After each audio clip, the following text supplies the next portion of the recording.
Shalom and welcome to another in our series of podcasts from Temple Beth Am, a dynamic center for conservative Judaism in Los Angeles. This is a recording of a teaching with TBA Rabbinic resident Julia Knobloch. So this is the last poetry Seudah Shlishi class, at least in my capacity, one of the residents.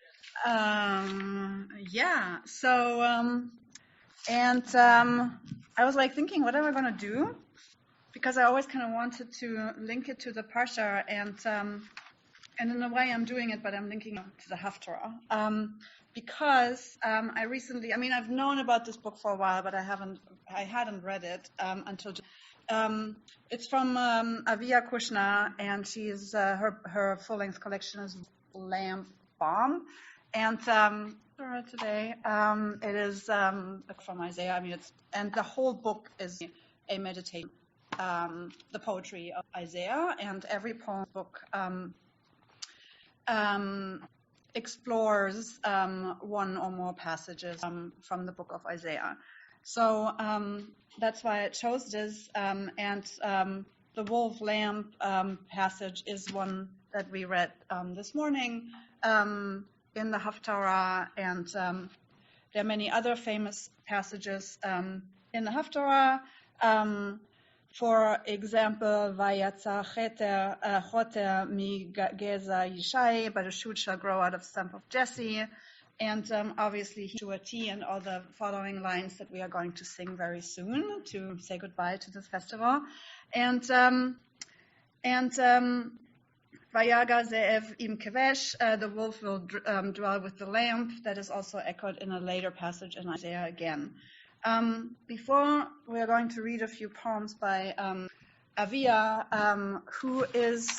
she wrote, the first book I read from her it's not a poetry book, it's actually called The Grammar of God, and it came out, a couple of years ago, not like a handful of years ago, and in which she explores, because she grew up speaking somewhere on the East, and it sort of tracks how she explored when she started going, having Jewish studies or whatever, and she didn't recognize the Torah and the Tanakh that she knew from her childhood English translation. So the book is sort of how she learned the English, and she has another poetry collection out. I think she teaches at Columbia College, Chicago, and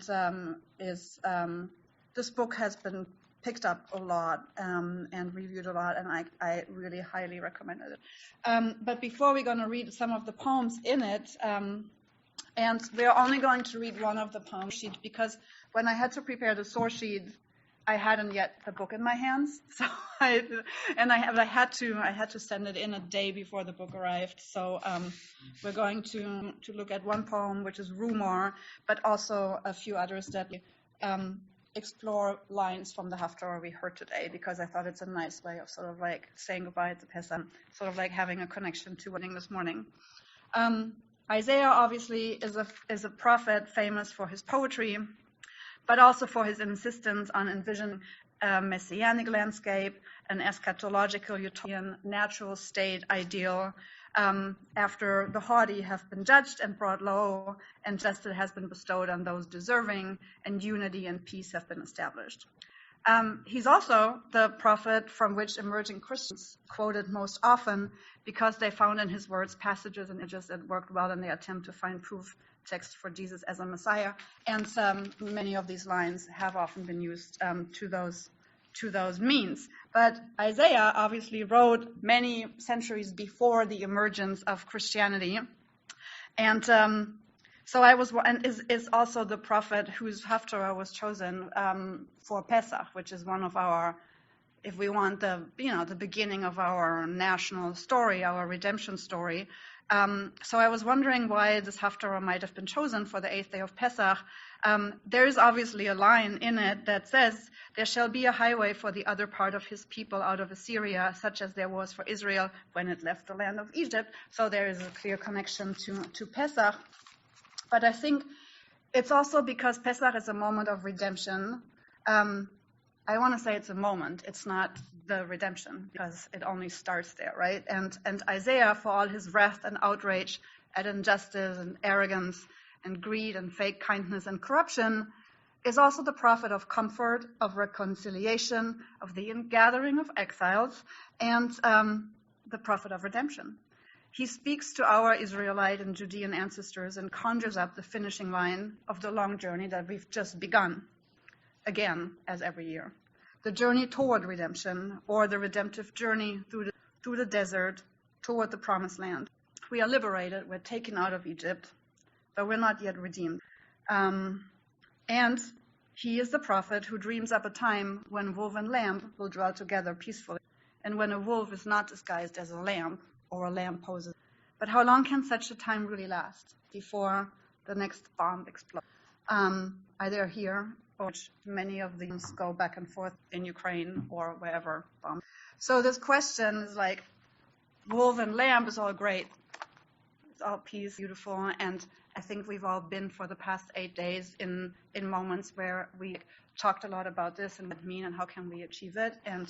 But then there's this third word is bomb. And so this question she explores in this collection in poems that are all in dialogue with Isaiah.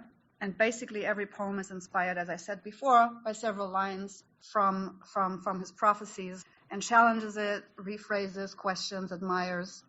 And it's a very interesting, a modern poet, a woman in her, I don't know, she's, and Isaiah, the prophet from 2,500 years ago, and it's so interesting. Often we hear and talk about how prophecy overlap and really get a sense of how this echoes. And so before we're going to talk, and this is a little different than the past times, but there was just so much I've been thinking about Pesach and the Haftarah and poetry and prophecy, so it's more of a extended drash of sorts.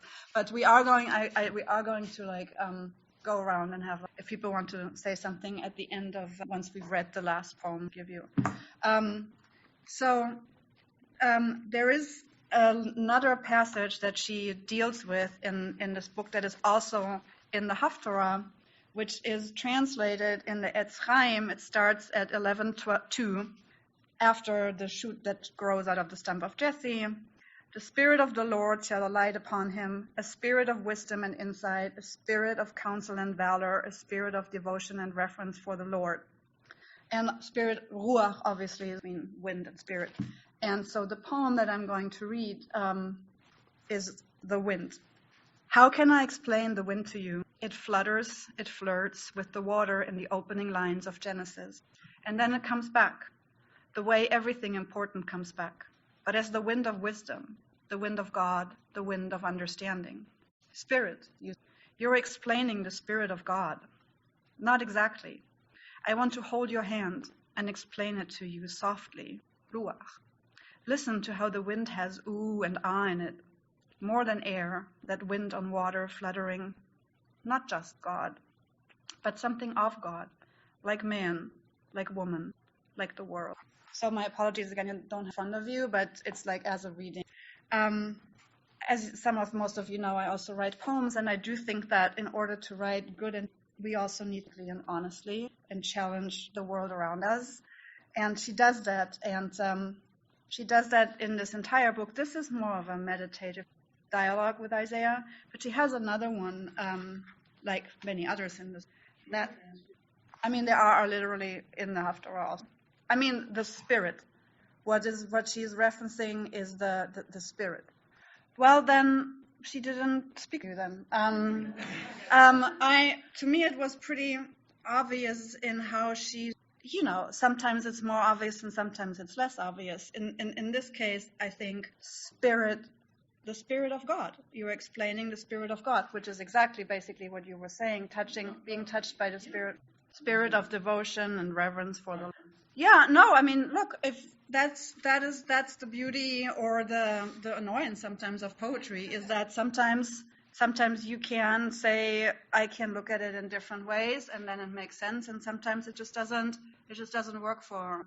I think that the leader, it's not so important whether it is when it's like an adaptation from a book into a movie. You take out certain things and you're stuck with like, it's going to become the founding, the skeleton for what you're going to make out of that.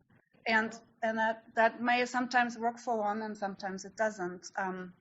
Right. Yeah, thank you. That was better summed up than I would have done it. So, right. Yeah.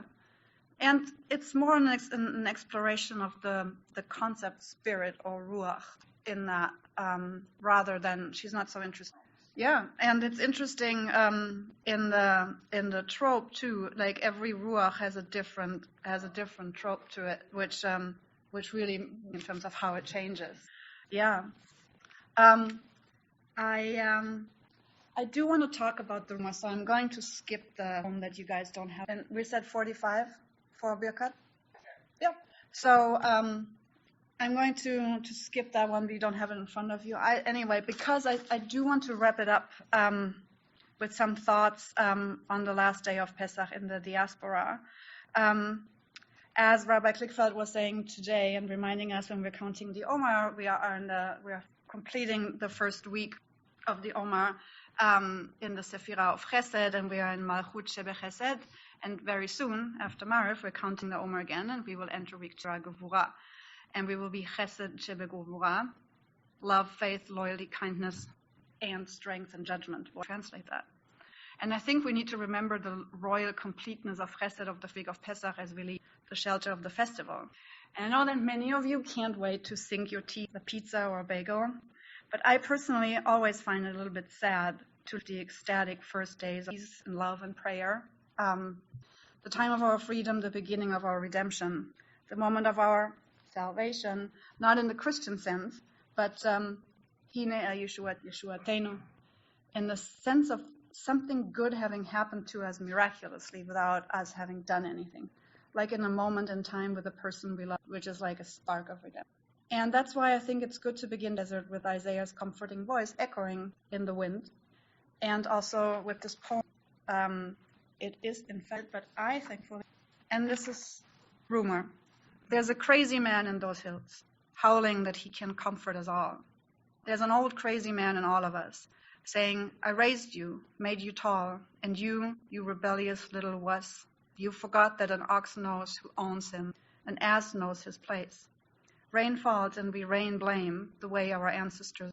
Bombs explode in a faraway city where I once lived, and the world rains its curses on man, on God, on the whole idea of, I will be what I will be. I am what, forget tenses, because I am past and present, and I breathed you.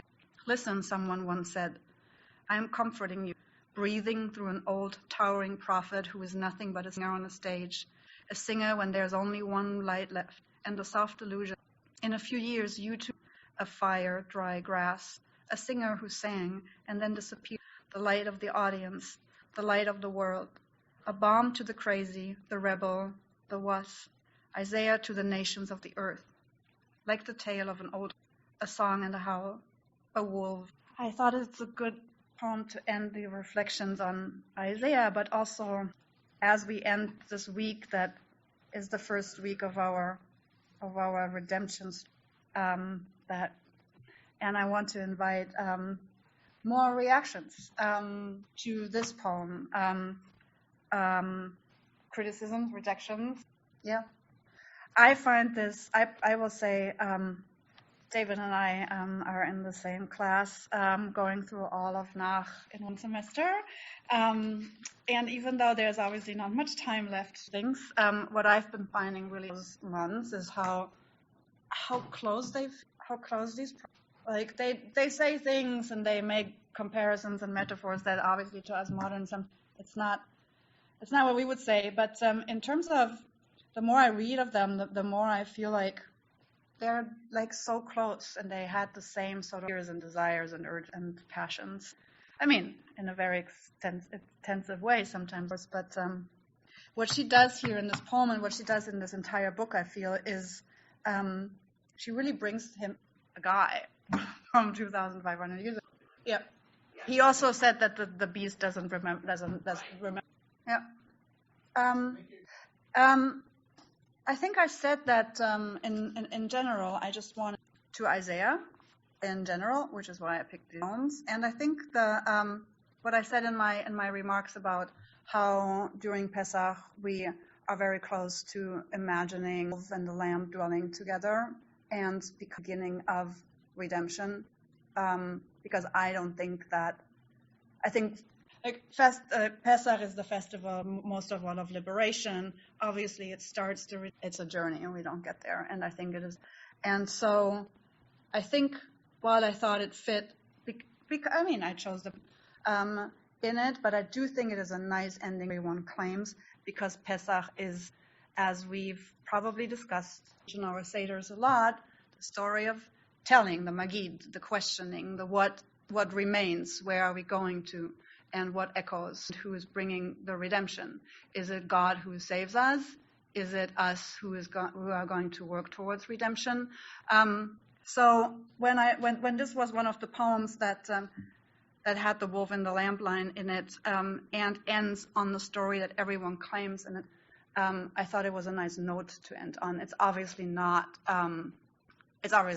like the one Pesach poem that one would pick in a different sort of setting, but with this sort of aim to have a short wrap up, and I thought it was a good, which is this whole like duality between what's often translated as salvation and always deliverance, but like this the Yud Shin Ayin words and the Gimel Aleph Lamed words is the path through the. And with that, Barry, that was hearkening to, and that's the beauty I find. That's a personal thing, of course, about poetry more than maybe prose, because people ask questions as we ask at our Seder, and Larry was saying he doesn't see it, and that made me think more and phrase and like think more than what I had, like a diffuse feeling when I picked it, and then